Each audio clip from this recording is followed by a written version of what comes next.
Well, good morning or good afternoon. Welcome to our Practice Power Academy live coaching webcast. It's Wednesday 21st, about noon here Eastern.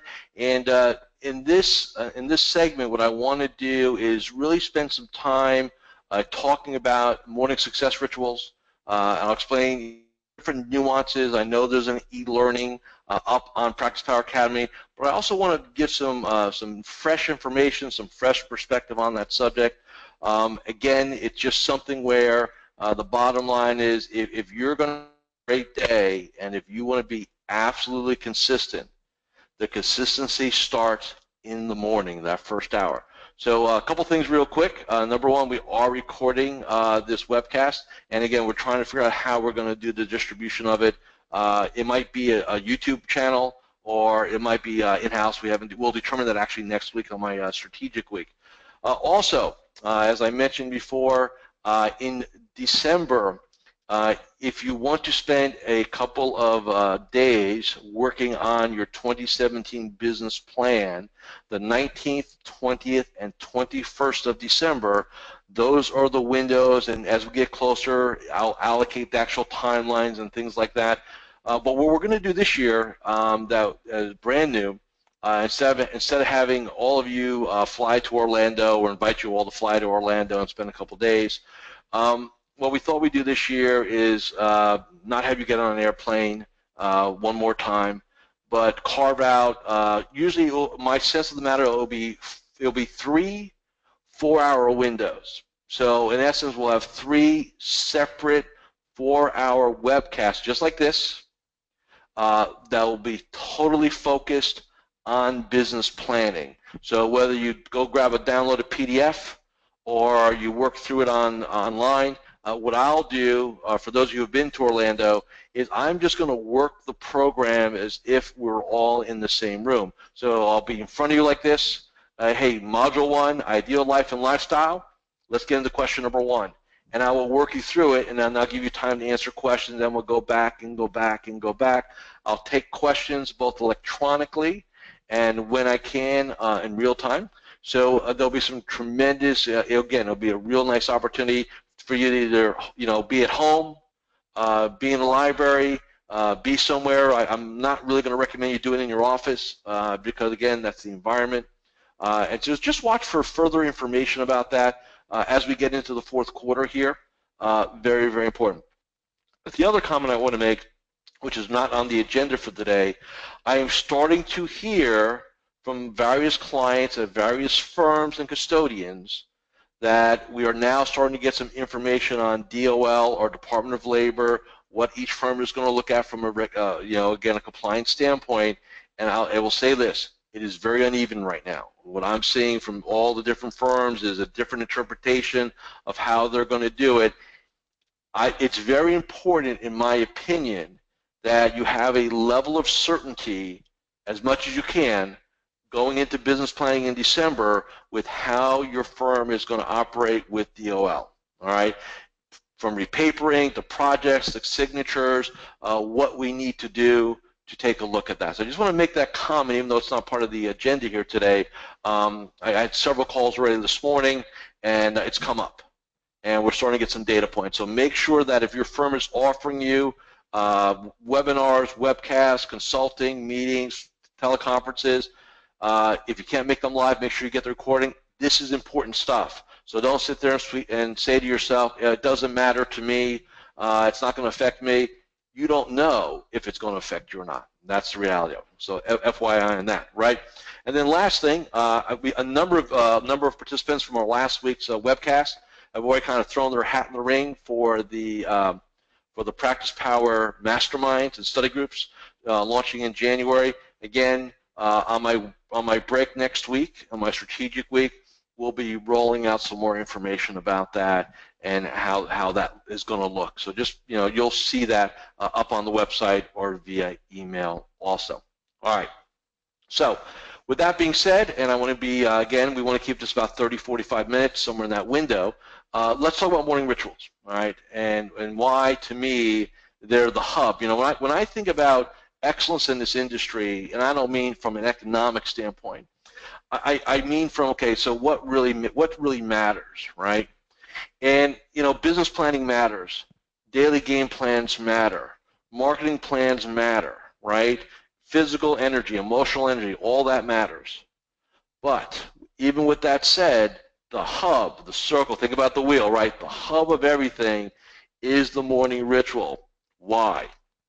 That's where we review our business plan. That's where we do our power questions. That's where we do our visualizations. That's where we look at our vision board.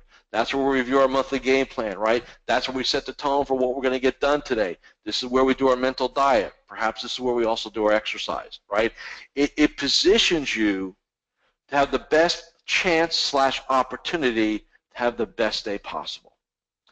And what's interesting about that is that when I look at it, even one of my personal clients, one of the questions that will always come up in our conversations typically is how's your morning ritual? Because if that's in good shape, then I know the odds of them executing on a daily basis is going to be really, really possible / strong. And that's what matters most. I can predict, and this is kind of the interesting part, if your morning ritual goes south and you kind of abandon it or it gets stale, and we're going to talk about those different things, I can almost predict with a high level of certainty if that ritual is not in a good place, your daily game plan is going to suffer, your execution is going to suffer, and then at some point your production is going to suffer and your income is going to suffer. It's one of the real precursors, one of the real identifiers of whether or not you're going to have a good month or good quarter is what's the current state of our morning ritual. It is not negotiable. It is an absolute must. So, question becomes, why? So again, I give the reason why you must have it. How did I come up with this? So where did this morning ritual come from? And what's been fascinating, quite frankly, in the last couple of years, if you do any kind of personal development reading, blogs, podcasts, things like that, you see books even, there's even, coaches and consultants that really spend time just on that one piece. You store that, and, I started this morning ritual thing 15 years ago. Where I got it from, quite frankly, my iteration, if you will, my kind of basis of it, was in sports. I follow sports. I mean, that's just what I do. And when I would read the biographies of champion athletes, whether it didn't matter if they were a golfer or a baseball player, or a football player, or a golfer, or tennis, it didn't matter. Whoever was really good at what they did. You always found a process of preparation for their particular sport, whether it was a round of golf, a tennis match, a baseball game, whatever it was, right? There was a syntax that they used to mentally and physically prepare themselves to be the best possible. And I thought to myself, I said, well, if I view being an advisor as a sport, and if I view advisors as athletes, you got to go, this is 15 years ago. And if I make that correlation, then how do we prepare for our game? Because our game is Monday through Friday, right? In most cases, right? I mean, that's the game, and there's no off season, and we got to roll, and we got to always be fresh. And so what I thought about, I said, well, in the morning, what you do in the morning, and I for my days with Tony Robbins, the concept of the power hour, right? Which was, hey, the first 60 minutes of every day. You run a certain you do certain things to get you motivated, mentally prepared, so on and so forth. So I took that, and I took the concept of a pregame athletic preparation, and I merged the two together, and that's where the morning ritual was born. Here's how we win or lose the day by what we focus on in the first 30 to 60 minutes per day, right? And that's why it's so sacred. And for a lot of advisors, their morning ritual is sort of get up, look at these days, technology is wonderful, but here's the downside of it, right? You get up, your phone's by your bed charging, right? Or your iPad's by your bed charging, and basically what you do is, first thing you do, text or emails, right? Or feeds from various websites or the news, right? And we're kind of lost there automatically. So initially, for a lot of people, the first conscious pieces of information they're taking in the morning is email and news. And they wonder why they're pissed off all day, right? I mean, you might as well go eat a couple of donuts on the way to the office and screw your body up if you're going to do that also, because that's what you're really doing mentally, right? You're not priming yourself to be excellent that day. So I started looking at what advisors do, and then the concept of, well, the markets and Bloomberg and CNBC and all that, and I'm not saying unimportant, but not sequenced properly, right? Look, I've got clients that run portfolios that are active managers. You bet they want to know what went on in Asia. You bet they want to know what's going on in Europe. But I'll tell you what, not in the first 30 minutes of the day they don't. You know, they're on an information blackout. So a couple things that I think are really important. So let's talk about elements real quick, okay? Very important. So, and I'm going to run you through mine, because I think that, you know, mine is pretty typical. I don't do anything exotic or different. And there are some changes that I've done in the last year or two, so I want to put them on the board also. So for me, you know, what I used to do is get up, quite frankly, go get a cup of coffee, go sit outside. I live here in Florida, so we can pretty much get away with that year-round.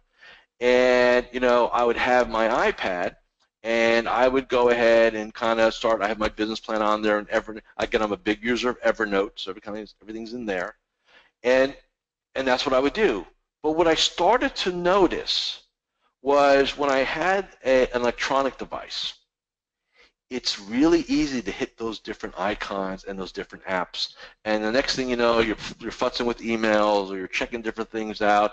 And so while I'm still all about sort of being paperless in my business, and you can see here it's pretty clear here, I actually went back old school and got a binder out and actually physically printed out my power questions. I printed out my visualization kind of cues, if you will. I printed out my entire business plan, all 8 modules. And I have my own monthly game plan that I use, which is pretty much based on what you see in PracticePower Academy. And I actually took my vision board, which was an Evernote thing, and as much as I didn't like printing it in color, I took all those photos and I printed them off, and I have them in this really cool Levenger, so Levenger.com, Levenger binder. And I still have everything in my iPad, still everything in Evernote, so again, if I'm traveling, right, I still physically take it with me. But I take that baby outside now with my cup of coffee, and I sit down and I actually like paper. I'm old enough, I guess I'm old enough still, to like the tactile process of having that in front of me. I still have it all backed up, like literally I could take that binder and burn it, and I still have all my information. So I would never recommend just have it there. So what do? So the shift I made is that my binder sits by my bed, and what I do when I first wake up in the morning, instead of getting my iPad, this is the shift, is I actually open the binder, and I really don't have to even do this anymore, quite frankly, is the first thing I do is I do my questions. So what has to happen for me to be excellent today? Who do I love? Who loves me? What am I grateful for? If I'm in a tactical day like this, which is, you know, when I'm doing my work, the question I always ask myself is, how do I give 100% on every call and everything that I do, right? How do I maintain my energy? How do I make sure I stoke my energy levels throughout the day so that I'm as good at 6 p.m. as I am at 8 a.m., right? All those. And those are the questions that I ask myself, and I don't really need to read them. Same thing with my visualization. I visualize Costa Rica. I visualize Hawaii. I visualize, you know, right here. Again, for those who are watching, I visualize walking around my office, doing my thing, you know, with my stand-up desk, and just crushing it each and every day, helping advisors around the world, quite frankly, be better at what they do. And then I go through my business planning review, and then I go through my monthly game plan review, and then I go through, again, some mental diet stuff, in which, by the way, if you haven't embraced the concept of podcasts are the greatest thing. And I like videos too, so don't get me wrong. So my preference probably would be video, podcast, written. And the reason why, video I can do, you can't see it for those who watch, but on the other side of all this stuff, I actually have an elliptical machine. and I have a road bike that I take outside. So if it's like this morning, rainy here in Florida in the morning, what I will do is I will get on my elliptical with my iPad, and I'll just get on it for a half hour, and I'll get some YouTube videos, some motivational stuff, right? I'll listen to a speaker, whether it's Brandon Bouchard or Tony Robbins or whoever it is that I kind of I subscribe to, and I see something interesting. I'll go watch that, right? Physically watch it, listen while I'm on my elliptical, because I'm not going to get killed by doing that, right? If I'm on my bike, what I'll do is I'll take my phone. I've got a nice mount for it, one earpiece, not two, right? So I can hear what's going on, and I'll listen to various podcasts if I'm going to do my 30 to 45 minute road route that I do in the morning, right? And that's part of my morning ritual, and I'm pretty sacred with that. Even if I'm on the road, I'm going to keep that as pretty solid. And the only difference when I go on the road, I don't take the binder. I do keep it on my iPad because it's just small and compressed and stuff like that. So I do a differential on that, but I'm brutally consistent with it. And I think that's what matters. Now, inside of Practice Power, we have I think it's a four-part e-learning series in the practice management area on how to create a morning ritual. We have a morning ritual builder also, so you can really build your sequence out. I think that any time you can spend some energy around building a more powerful morning ritual, the better it's going to be for you. All right. So that's a sequence. That's how I do it. And I'm pretty consistent. I'm human. Sometimes you may have for example, sometimes you may not sleep at night. Or something like that. And so what I would tend to truncate, and we'll talk about this in a second, is I may dial back the exercise a little bit, because maybe I'm going to spend a little bit more time just kind of getting going, if you will, from that perspective. So some flexibility is always very important. What I would consider to be things that would sabotage. So what gets in the way of a morning ritual, right? A couple things. Number one, apathy. So the day that you think you've got this morning ritual thing figured out is the first day it starts to deteriorate. It is something that you constantly have to be maintaining high levels of excellence in. Number two thing that threatens a morning ritual, quite frankly, is vacation. Downtime, right? People ask me, hey, when you're on strategic time, do you change your morning ritual? And the answer is, not really. I mean, obviously, the daily game plan may be a little bit different, right? Because I may not have all the calls that I do and the webcasts and things like that. But I keep mine pretty solid, pretty consistent, if you will, going forward. I think, quite frankly, a lot of times when I have clients that go on vacation, and I totally understand this, especially doing time zones, right? So if you're on the East Coast, you go to the West Coast or Hawaii, or you go to Europe or whatever you do. It's really easy to mess with the morning. So it's not uncommon to come back from vacation and maybe personally myself, even when I'm on vacation, I still have a semblance of the morning ritual. Now, it may not be at 5:45 in the morning, right? It may be at 7:30. But I'll still do my visualizations.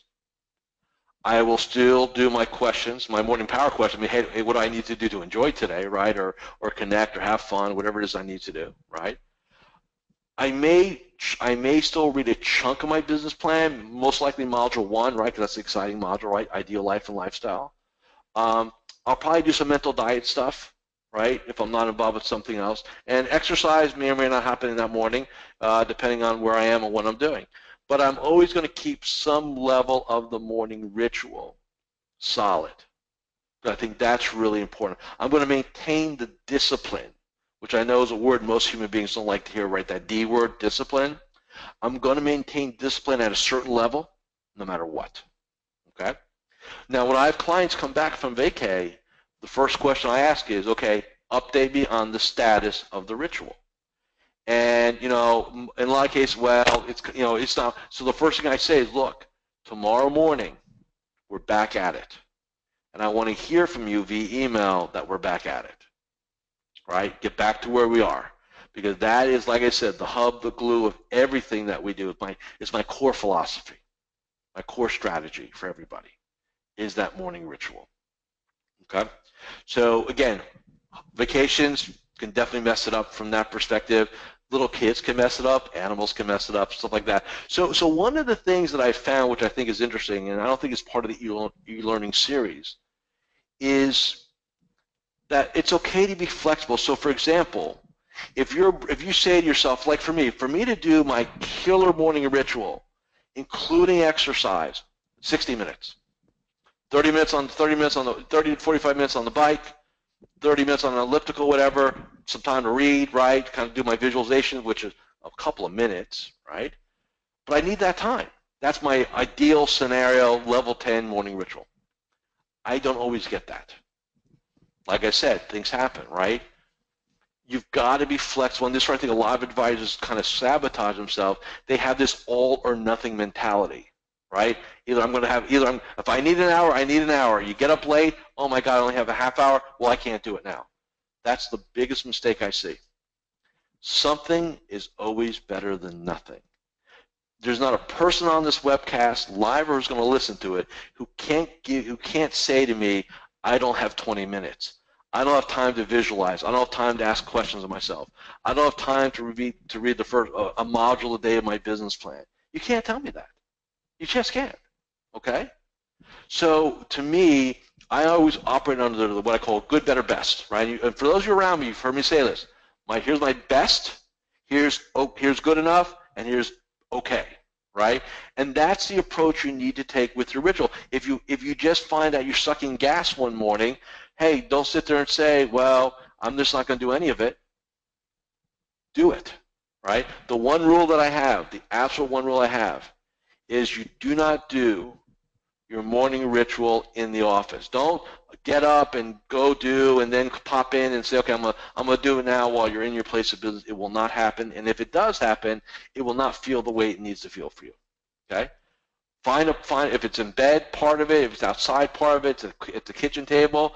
Quite frankly, I've got clients that do it in the car, in the parking lot, because they got kids and it's crazy, right? Some of my clients actually, part of the morning ritual is to actually go somewhere, have a healthy breakfast.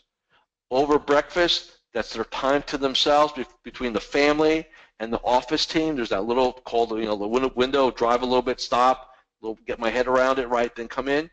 Some of my clients, that works really well, and they've got that, they go same diner, same restaurant, same booth, same breakfast. It's scary, when you get the routine built, but it serves them really, really, really well.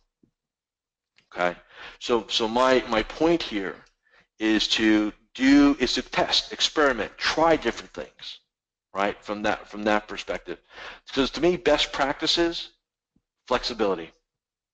Something is always going to be better than nothing. Number 2, prep. So make sure you have your business plan. Make sure you have everything that you need, around. Simple thing for me, which sounds like so basic, but means everything. Before I turn in every night, I actually lay out my morning, again, black shirt, right? There you go. So I lay out my workout clothes, right, and everything like that. So then I'm up, I'm like, oh, where's all my stuff, right? I was like, okay, it's all here, I throw it on, and I can go. Preparation, right, from that perspective. All those things matter. Jerry asked a question. Does morning ritual change every day, visualizations, or more or less permanent? Great question. So visualizations, to me, come in 2 categories, okay? What we'll call strategic and tactical. Strategic visualizations, and I kind of alluded to it, but let me kind of further clarify here. So strategic visualizations are things that are usually are based upon your business plan, Module 1 particularly. So inspirational places, ideal life and lifestyle. Like for me, Arenal, Costa Rica, over to Zip Track, looking over Lake Arenal, then the volcanoes there. We're up in this rainforest. You can see around. It's beautiful. It's just like, wow, right? And the cool thing is I had clients with me. So, we're doing a business planning event there. So that place, that's just one of those visualizations, right? The second one I have is off the coast of Maui. Christmas about 7 years ago. Took the whole family on a cruise, did it all first class, stuff like that. And here we are getting up Christmas morning, and there's humpback whales broaching, and then the islands, and and I woke up and I say, man, how lucky am I? How how blessed am I that look what I'm able to do, look the way I get to operate, right? And I never forgot that, and it's still in my business plan today. Plus, then I've got a couple others. So strategically, the aha moments of life, right? And then, Jerry, tactically, what am I doing today, right? So, like for me, for example, I had all those visualizations this morning, right? ABC, strategic. Then tactically, what I do? Well, I know I'm doing this webcast today. So, what was my visualizations today? Focused, high energy, bring it as much as I can, right? And just make sure I leave you all with a positive impact when our time's done today, right? So I visualize doing this today and doing a good job with my clients. So yes, so there's some things you can leave the same on a strategic basis.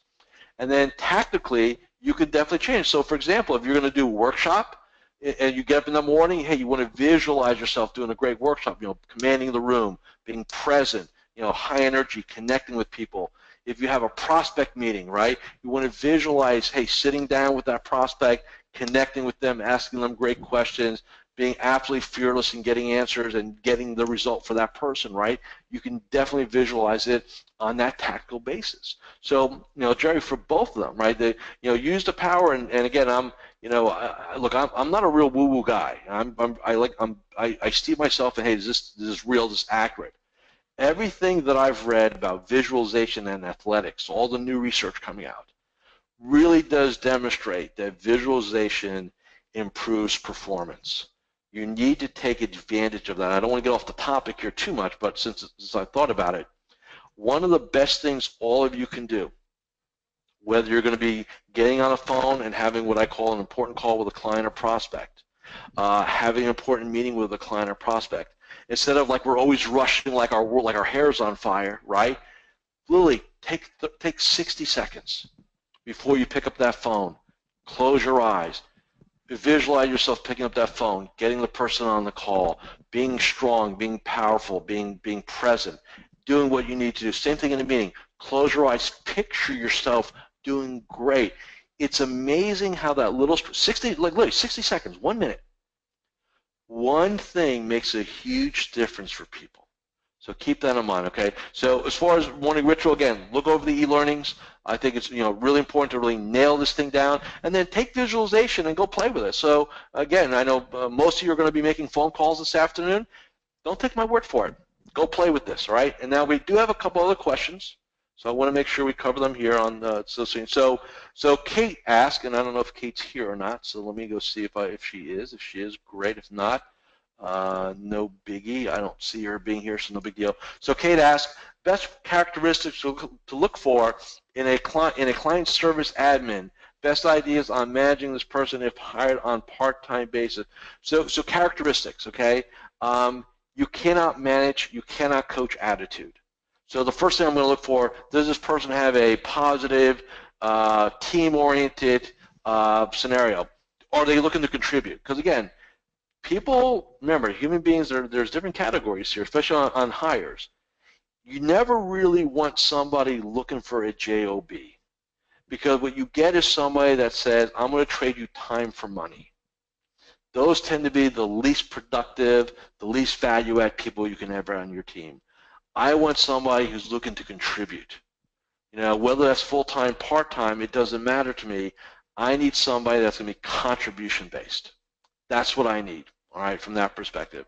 And then if there's any specific skill sets that I need, right, whether it's technology, client service. So for example, for those of you who know that, we do a lot of work here with DISC, D-I-S-C. If I'm going to have somebody in a customer service role, right, and so they're going to be answering the phones or emails, or they're going to be at the face, right, the front line of what I'm doing, I need somebody with a higher eye, a different kind of personality trait, right, because they're going to have to really, really like people and relate to people. I can't put somebody who is sort of, very good technically, but they're moody, right, because if I got somebody who's very moody and they're in the front of my business, well, sometimes that works out really well, sometimes it doesn't work out so well. I can't take that risk. So what I'm going to say, I'm going to sit there and say, my client service admin, how much client-facing do they have? If they have a lot, I'm going to look for a higher eye while I look for somebody who's also going to be a level of detail, right, because they can't make mistakes. They've got to have exact, neat work. And then the last thing, to answer her question and move on to the next one, is your own style. So to me, again, thinking about different patterns here, do I want an assistant who's a take charge, they'll figure it out on their own, I don't want to micromanage them, so I need a certain behavioral style for that, or do I want to really manage this person, make sure they do it my way, the way I absolutely want it done, no questions asked? Well, that's a whole different style, right? So then the other part is, how are you as a leader manager? Your own style. Because your own style is going to dictate, because if you're like this, you want to micromanage and you hire somebody who doesn't want to be micromanaged, guess what? You're going to have this going on. Conversely, if you hire somebody that needs to be micromanaged, because that's just the way they operate, and you're like a big picture, I don't want to deal with that, guess what? You're going to be disappointed, because they're going to say, well, how come this person just doesn't get this? How come they're not doing it? I don't understand. How come they just can't get this done? Because they need to be told exactly how to get it done. It's their style, right? So again, you want to match that up. And then I think, the good news is I think Casie might be here, so we'll see. Casie, can you hear me? Can we hear you? Maybe she can't. Maybe she can. So anyway, let's answer her question anyhow. So she asks how to get to know our clients' children, heirs, besides a general invite to client events. Any specific meet the heirs idea? Great question. So a couple things that I know clients have done. So again, we're talking about that next generation, if you will. And I know Casie, she's a client. She is actually the next generation of one of my clients. She's the daughter of one of my clients, so she actually fits really well. So if you're talking about a peer situation, right? To me, it's really a couple different strategies. Number one, obviously, we want to invite them to client events. That's just a no-brainer. Next no-brainer, make sure they're on the newsletter list. Make sure that we're communicating with them, things like that. The third piece, and this is going to be, and so I will say this, this suggestion is going to be predicated on the family dynamics, okay? Some families, as you can imagine, are pretty dysfunctional. The dynamics are not there. Others, it's really solid. If I have good family dynamics, you can get the family together on a conference call, or if you get them in person, even better, but on a conference call to talk about legacy, to talk about dad's long-term care needs, to talk about beneficiaries, to talk about how the family wants to operate going forward. What's the family's plan to take care of mom and dad when they get a certain age? So you can do some not estate planning, not in that regard, but care planning, right? How do we want to handle this? How do we want to position this? All those things I think would be very, very important to do. And then the other thing, which I think is most important, find a way to get hired.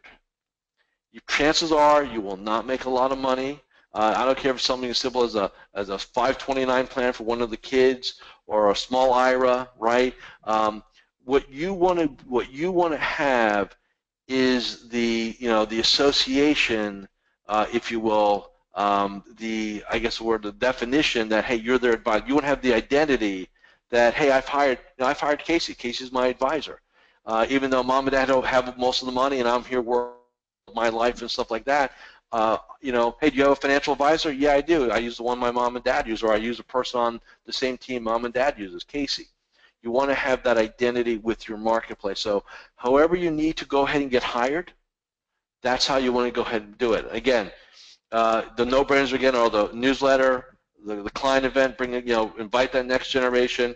If you can, once every couple of years, have a family, we'll call a family planning, teleconference, webcast, however you want to get them together, those are the best.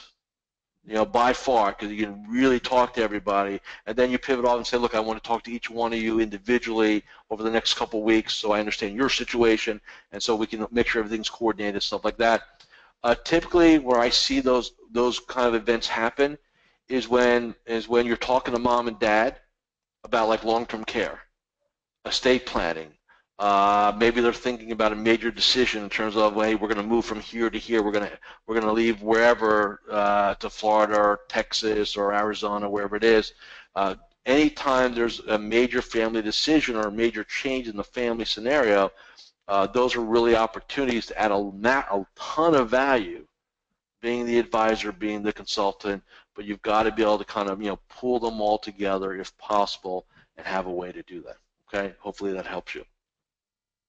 So it is 36 after the hour, and I always want to be respectful of everybody's time.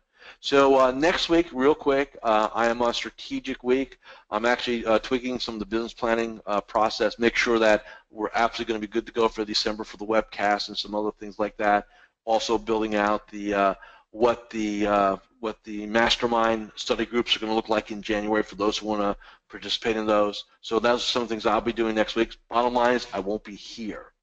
Our next webcast is going to be Wednesday, October 5th at noon. Again, you'll get an invite to do it. Take advantage of it. And I believe by then I will have on the agenda, here's how to access all the replays. Okay? Have a great rest of September. Hey, remember, wrap up this month. Make sure you put a great monthly game plan together for October. We have October, November, the last two quote-unquote normal months of the year, and then, man, we're in the holidays. Scary thought, and we're off to 2017. So make sure that you take advantage and do that. And in October, I'm going to talk about, and this will be one of the topics, how to position a fourth quarter. Because there's, some of you are coming off what I'll consider to be a great year so far. Others are coming off an okay year. Others are sort of like, wait till next year, right? And I need to address all three because I believe that the fourth quarter sets a lot of the tone for 2017. So I want to make sure we have a conversation around that next time we're together, okay? With that being said, have a great couple of weeks. See you back on the 5th, and I am out.